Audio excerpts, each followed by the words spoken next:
o assunto é mais amplo, mas foca nesse tema agora. A deputada Jandira Fegali.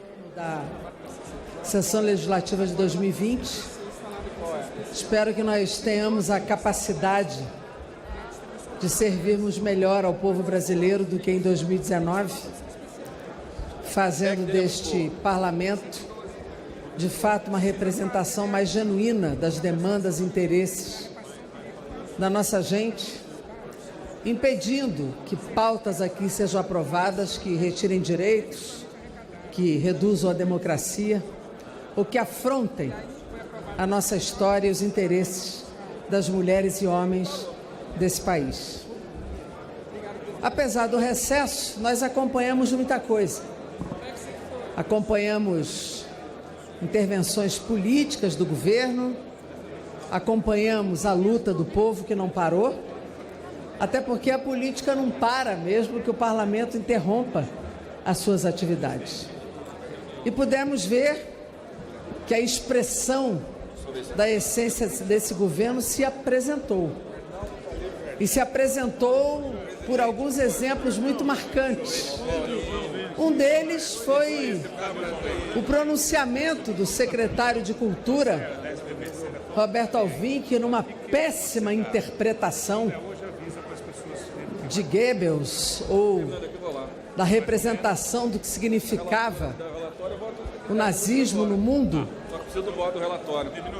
pela expressão histórica do que foi o período mais terrível da Alemanha, tentou dizer a que veio para a cultura brasileira uma guerra cultural aberta, autoritária, antiliberal, antivalores da pluralidade, antiliberdade, contra os valores da diversidade, racista, preconceituosa.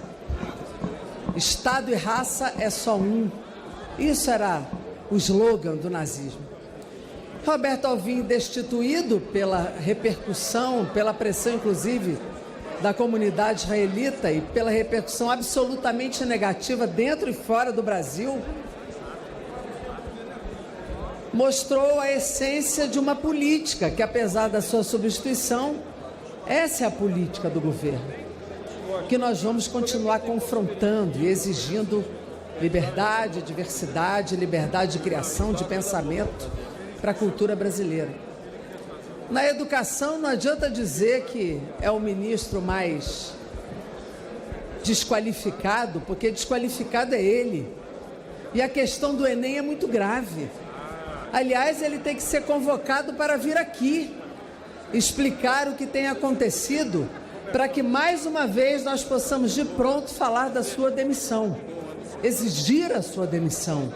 Não é possível que a direção da educação brasileira tenha este comando deste ministro, que da mesma forma se soma a uma cultura do preconceito e da discriminação. A ministra Damares, ao invés de exigir que tenham políticas públicas de prevenção de doenças sexualmente transmissíveis e da gravidez precoce, prega aquilo que é ineficaz. Fala que a gente tem que votar. É criminosa essa visão de achar que pregar a abstinência sexual previne alguma coisa. É lamentável tudo isso que nós estamos vendo, assistindo no Brasil. E o governo continua na sua guerra cultural, na sua guerra ideológica, com seus valores atrasados, e não resolve questões fundamentais do país, mantendo a celeridade de uma política macroeconômica, usando o falso argumento da subida do emprego, como se de fato tivéssemos tendo empregos qualificados no Brasil, quando na verdade sobe a informalidade, a precarização, mas é aceleradamente destruindo o Estado brasileiro, o seu patrimônio e as suas empresas estratégicas. E soma-se a isso a tentativa de aprovar as PECs da agiotagem, soma-se a isso a tentativa da PEC 905, que é a chamada carteira verde e amarela, destruindo de fato e de vez a consolidação das leis do trabalho, uma reforma administrativa que não veio para resolver os problemas do Estado, mas para reduzir o seu papel e agredir os direitos dos servidores públicos. E reforma tributária para eles nem pensar, porque simplificação tributária não é reforma tributária. Nós queremos, de fato, combater a desigualdade e gerar emprego. E reforma tributária é reforma que taxa os ricos, que de fato seja progressiva, sustentável e justa. Digo aqui, nós estamos vendo o país reagir.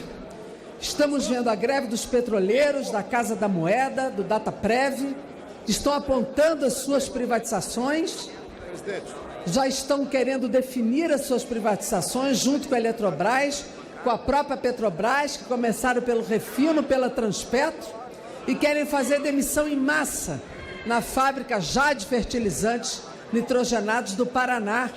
E por isso os trabalhadores ocupam a Petrobras, 5 trabalhadores na ocupação do prédio da Edise, uma ocupação autorizada pela Justiça, portanto uma ocupação legal. E ontem, deputado Rodrigo Maia, e peço mais um tempinho para poder aqui fazer uma denúncia neste plenário, eu fui impedida como deputada federal de adentrar o prédio de uma empresa pública chamada Petrobras. Foi violada a minha prerrogativa constitucional de entrar naquela empresa pela primeira vez na história. Uma deputada federal legitimamente eleita é impedida de entrar num prédio de uma empresa pública, de adentrar para averiguar as condições físicas daquelas pessoas que ela ocupam e que não estão podendo beber água potável na crise da água que vive o Rio de Janeiro, porque querem privatizar a SEDAI. Os trabalhadores não estão tendo alimentação e nós queríamos entregar uma cesta de alimento àqueles trabalhadores. Queríamos abrir o diálogo. Nós queríamos, na verdade, levar alimento e água por uma ocupação autorizada pela Justiça, entrar no prédio para abrir o diálogo, condição, inclusive, para acabar a ocupação. A abertura do diálogo poderia, inclusive, terminar a greve, mas fomos impedidas. Eu fui impedida inicialmente, depois a deputada Benedita da Silva e o deputado Glauber Braga. Violados no nosso direito constitucional, nas nossas prerrogativas constitucionais como deputados federais.